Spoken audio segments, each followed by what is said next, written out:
Sunday evening வந்து என்னோடய பையனோட ஹெல்ப்போடு சேர்த்து ப்ரிப்பரேஷன் வந்து பண்ணிகிட்ருக்கேன். ஸோ இஞ்சி பூண்டு பேஸ்ட் இந்த மாதிரி வந்து நெக்ஸ்ட் வீக்குக்கு என்ன வேணுமோ அதை வந்து ரெடி பண்ணி வச்சுட்டேன்னா எனக்கு கொஞ்சம் சமையலுக்கு ஈஸியாக இருக்குமேன்னு சொல்லிட்டு அன்றைக்கி அதுமாதிரி பண்ணிவிட்டு ஒரு நைட்டு ஒரு 3 மணி ஆச்சு 4 மணி ஆச்சு. சரி ஃபைனலாக தூங்குவான்னு பார்த்தா கிட்டத்தட்ட ஒரு 5 மணி போல் ஆகிடுச்சு. ஸோ இதுக்கு மேலே நம்ம தூங்கினா வேலைக்காகன்னு சொல்லிட்டு நான் வந்து க்ளீன் பண்ண ஸ்டார்ட் பண்ணிட்டேன்.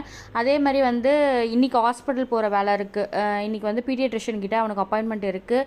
கிட்டத்தட்ட பார்த்திங்கன்னா ஒரு 45 நாளில் வந்து தடுப்பூசி போட்டாச்சு. ஒரு 55 நாள் ஆயிடுச்சு இனியோட பாப்பாவுக்கு, அதாவது பிரணவுக்கு 55 நாள்.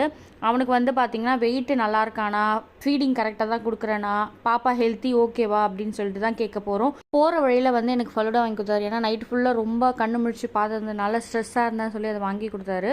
அதுக்கப்புறம் ஹாஸ்பிட்டல் போய் ரீச் ஆகிட்டு பாப்பா வெயிட்லாம் செக் பண்ணும்போது பாப்பா வெயிட் வைஸ் ஓகே, ஃபீடிங்கும் ஓகே, பாப்பா ஹெல்த்தியாக இருக்கான்னு சொன்னாங்க. அதேமாதிரி பேபி ஃபோட்டோ ஷூட் வந்து ஃபோட்டோ எடுத்தாங்களா, அது ஃபோட்டோ வந்து கொடுத்துட்டாங்க.